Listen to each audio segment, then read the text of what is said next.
मित्रों, कुछ रचनाएं व्यपगत अतीत में छूट जाती हैं। उन पर समय की धूल परत दर परत चढ़ती जाती है। एक ऐसी ही कविता मैं निकाल लाया हूं। इसे पढ़कर मुझे लगा कि इसे आपको भी पढ़ना सुनना चाहिए। यह कविता मेरे प्रथम काव्य संग्रह पगडंडिया में संग्रहित है। यह संग्रह दिल्ली राज्य की हिंदी अकादमी के सौजन्य से नेशनल पब्लिशिंग हाउस द्वारा वर्ष 2000 में प्रकाशित किया गया था। इस कविता का शीर्षक है लाल किला। मैं जहां तक समझता हूं, लाल किला पर कोई रचना, कोई कविता हिंदी साहित्य में उपलब्ध नहीं है। तो लीजिए, आइए इस कविता का वाचन सुनिए। लाल किला। कंकड़ीले काल पथ पर खड़ा, कायांतरण के दमनकारी झंझावात में ऐतिहासिक होने पर अड़ा, मौलिकता का मोहताज मैं एक मरियल नपुंसक घोड़ा हूं। मैं एक मरियल नपुंसक घोड़ा हूं। साल में एक आध बार हिंदुस्तानियत की जर्जर काठी डालकर मुझ पर सवारी की जाती है, लोकतंत्र की मुनादी की जाती है।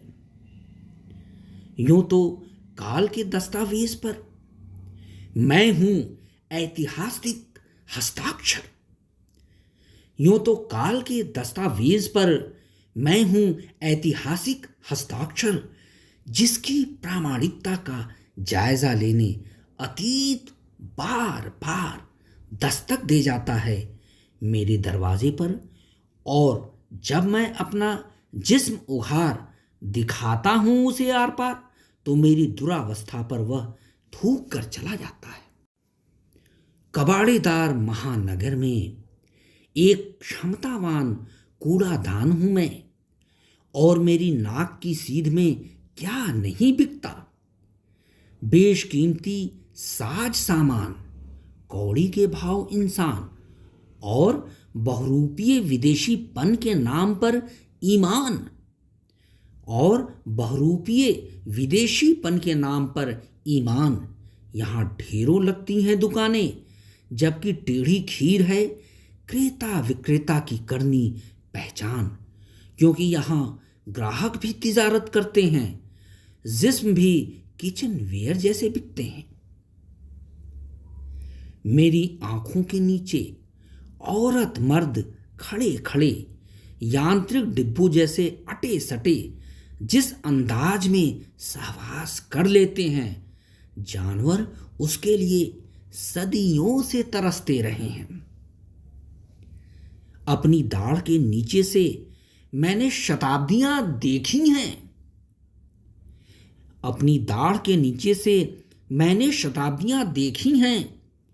ठुमकते क्रीड़ारत बच्चों, ऐंठते अकड़ते जवानों, बैसाखियां थामे बूढ़ों जैसे गुजरते गुजरते गुजरते हुए। और देखा है काल वलय को, देखा है काल वलय को अपने चारों ओर घुमड़ घुमड़ परिक्रमा करते हुए, परिक्रमा करते हुए। शोक शहंशाहों शाहजादों को सत्ता की कुष्ठग्रस्त अंगुलियों जैसे गल गल कर गायब होते देखा है, गायब होते देखा है। और समय के जीवाश्मों, रीत रिवाजों के ढेरों, परंपराओं परिवर्तनों, सामाजिक उत्थापनों, फिजूल बादशाही सनकों, आदेशों विधानों आदि आदि आदि के खंडहरों को देखा है लोकतंत्र में तब्दील होते, लोकतंत्र में तब्दील होते। जबकि लोकतंत्र इस बूढ़े आर्यावर्त के टीले नुमे खंडहर का, इस बूढ़े आर्यावर्त के टीले नुमे खंडहर का सबसे ऊंचा टीला है। सूरज जिसे सबसे पहले सुबह सवेरे शान से दमका जाता है। टीले का असली रूप दुनिया को दिखा जाता है। निर्जन टीला महिमा मंडित होता है। टीले का इतिहास लिखा जाता है। टीले का जयकार वंदन होता है। टीले का कद नापा जाता है। उच्चादर्शों के रूप में टीले के तहजीब तौर दर्ज किए जाते हैं। टीले की हिफाजत की जाती है।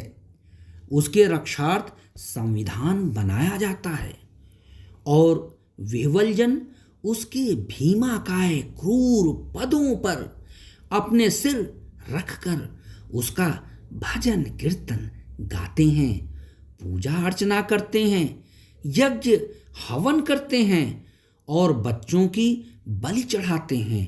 अपने अजन्मे शिशुओं के लिए मन्नतें मानते हैं, जबकि टीले का अंग रक्षक कानून रक्त चूसक मक्खियों के रूप में भव्य राष्ट्रीय त्योहारों के तहत शौक से अपनी रक्त पिपासु सूणें हमारे बदन में चुभो चुभो हमें सांत्वना देता है, अवश्यंभावी हादसों से अभयदान देता है।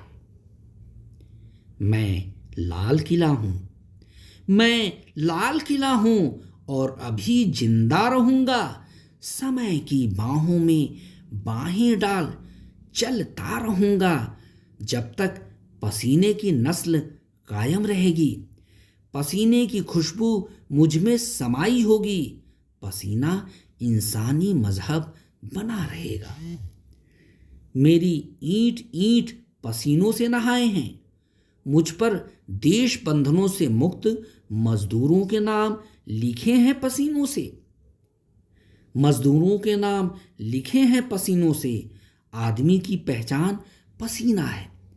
पसीना सृजन और सिर्फ सृजन करता है। जब कलम और तलवार सार्थक जूझते हैं, पसीना अविरल बहता है, आदमी की जड़ें सींचता है।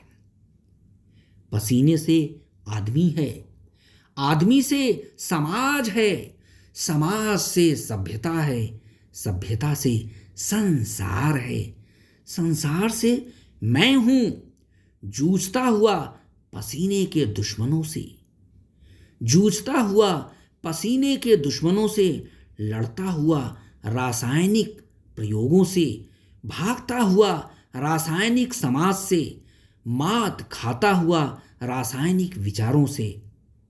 इस रासायनिक ज़िबह खाने में जब पसीना हलाल होगा, आदमी की जात का वहीं इंतकाल होगा। तब तक रासायनिक नस्ल हृष्ट पुष्ट हो चुकेगी, जिसके बदन से, दिल से, दिमाग से सिर्फ रासायनिक तरल बहेंगे, जो पसीने वाली नस्ल को श्रद्धांजलि देगी। मेरे निर्जीव मस्तक पर चढ़कर बाकायदा झंडा फहराकर, पर्चे इश्तेहार बांटकर। सिर्फ रासायनिक तरल बहेंगे, जो पसीने वाली नस्ल को श्रद्धांजलि देगी। मेरे निर्जीव मस्तक पर चढ़कर बाकायदा झंडा फहराकर, पर्चे इश्तिहार बांटकर। धन्यवाद।